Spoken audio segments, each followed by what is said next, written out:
മ്യാൻമറിൽ നിന്ന് ഇന്ത്യയിലേക്ക് അനധികൃതമായി കുടിയേറിയ സായുധ പോരാളികൾ മണിപ്പൂരിൻ്റെ കൂടുതൽ ഭാഗങ്ങളിലേക്ക് കലാപം വ്യാപിക്കാൻ കാരണമായിട്ടുണ്ടെന്ന പുതിയ റിപ്പോർട്ട് പുറത്തു വന്നിരിക്കുന്നു. നവംബറിൽ മാത്രം ഇവിടെ ആക്രമണത്തിൽ 20 പേരാണ് കൊല്ലപ്പെട്ടത്. മ്യാൻമറിൽ നിന്ന് അഭയാർത്ഥികളായി ഇന്ത്യയിലേക്ക് കുടിയേറി മണിപ്പൂർ കലാപത്തിൻ്റെ ഭാഗമായി സായുധ പോരാട്ടത്തിൽ ഏർപ്പെട്ടിരിക്കുകയാണ് ഇവർ. മെയ്തി സമൂഹവും കുക്കികളും തമ്മിലുള്ള കലഹം വർദ്ധിക്കുന്നതിൽ ഇവർ വഹിക്കുന്ന പങ്ക് വളരെ വലുതാണ്. 11 മാസമായി അധികാരമേറ്റിട്ടും കലാപം അവസാനിപ്പിക്കാൻ കഴിയാത്തത് മോദി ഗവൺമെൻറ്റിൻ്റെ പരാജയമായാണ് കണക്കാക്കുന്നത്. 2023 തുടങ്ങിയ കലാപത്തിൽ 260ഓളം പേരാണ് കൊല്ലപ്പെട്ടത്. 60,000 പേർക്ക് സ്വന്തം നാടും വീടുമൊക്കെ നഷ്ടമാവുകയും ചെയ്തു. കൊള്ളയടിക്കൽ, മയക്കുമരുന്ന് കച്ചവടം തുടങ്ങി അനധികൃത പ്രവർത്തനങ്ങളിലൂടെയാണ് ഇവർ ആയുധങ്ങൾ വാങ്ങുന്നതിനുള്ള പണം കണ്ടെത്തുന്നത്. അതുകൊണ്ട് തന്നെ മണിപ്പൂരിൽ ഇപ്പോൾ റിപ്പോർട്ട് ചെയ്യുന്ന ക്രിമിനൽ കേസുകൾ ക്രമാതീതമായി വർദ്ധിച്ചിട്ടുണ്ട്. 10 വർഷം മുമ്പ് അടിച്ചമർത്തിയ സായുധ കലാപകാരികൾ വീണ്ടും മണിപ്പൂരിൽ തലപൊക്കുന്ന കാഴ്ചയാണ് ഇപ്പോൾ കണ്ടുവരുന്നത്. അന്ന് മ്യാൻമാറിലേക്ക് തിരികെ പോയ ഇവരിൽ പലരുമാണ് തിരികെ വന്ന് മണിപ്പൂരിൽ മെയ്തി വിഭാഗത്തിനെതിരെ ആക്രമണം അഴിച്ചുവിടുന്നത്.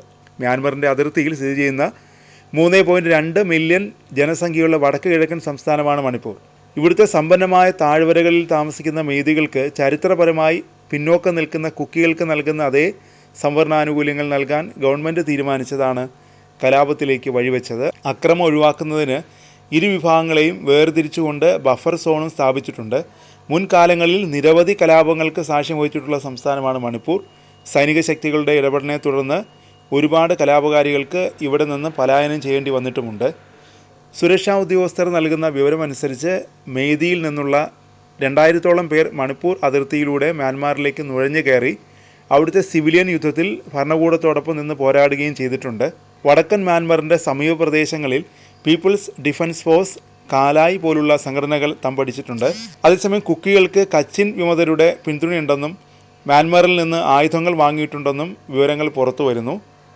മ്യാൻമറിനുള്ളിലെ ക്യാമ്പുകളിൽ നിന്ന് സൈന്യത്തിൻ്റെ സഹായത്തോടെ പ്രവർത്തിച്ചിരുന്ന മെയ്തികൾ ക്യാമ്പുകൾ തകർന്നതിനെ തുടർന്ന് തിരികെ വന്നിട്ടുണ്ട്. അവരിൽ 100ഓളം പേരെ അതിർത്തിയിൽ വെച്ച് സൈന്യം പിടികൂടി.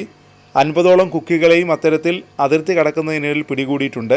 മണിപ്പൂരിൽ ഇത്തരത്തിൽ തിരിച്ചെത്തിയിട്ടുള്ള കലാപകാരികളുടെ എണ്ണം കൃത്യമായി പറയുക ബുദ്ധിമുട്ടാണെന്ന് പോലീസ് പറയുന്നു. മണിപ്പൂരിനൊപ്പം മ്യാൻമറും കൂടി ഭരണകൂടത്തിന് തലവേദന സൃഷ്ടിച്ചിരിക്കുകയാണ്. മെഷീൻ ഗണ്ണുകൾ, സ്നൈപ്പറുകൾ, വിദേശ നിർമ്മിത ആയുധങ്ങൾ എന്നിങ്ങനെ അത്യധികം മാരകമായ ആയുധങ്ങളാണ് ഇവരുടെ കൈകളിലുള്ളത്. കലാപത്തിൻ്റെ തുടക്കത്തിൽ സംസ്ഥാനത്തെ പോലീസ് ക്യാമ്പുകളിൽ നിന്ന് കൊള്ളയടിച്ച ആയുധങ്ങളായിരുന്നു ഇവർക്ക് മുതൽക്കൂട്ടായിരുന്നതെങ്കിൽ പിന്നീട് മ്യാൻമറിൽ നിന്ന് ഇവർക്ക് യഥേഷ്ടം അത്യാധുനിക ആയുധങ്ങൾ ലഭിക്കാൻ തുടങ്ങി. ഇന്ത്യൻ സൈനിക ഓഫീസർമാർ നൽകുന്ന വിവരമനുസരിച്ച് മെയ്തി വിഭാഗത്തിൽ നിന്ന് പിടിച്ചെടുത്ത ആയുധങ്ങളുടെ കണക്ക് 5000ഉം കുക്കി വിഭാഗത്തിൽ നിന്ന് പിടിച്ചെടുത്ത ആയുധങ്ങളുടെ കണക്ക് ഏകദേശം 1000ഉമാണ്. അനധികൃത കഞ്ചാവ് കൃഷി വഴിയും വലിയൊരു തുക അക്രമ പ്രവർത്തനങ്ങൾക്ക് കണ്ടെത്താൻ ഉപയോഗിക്കുന്നുണ്ട്.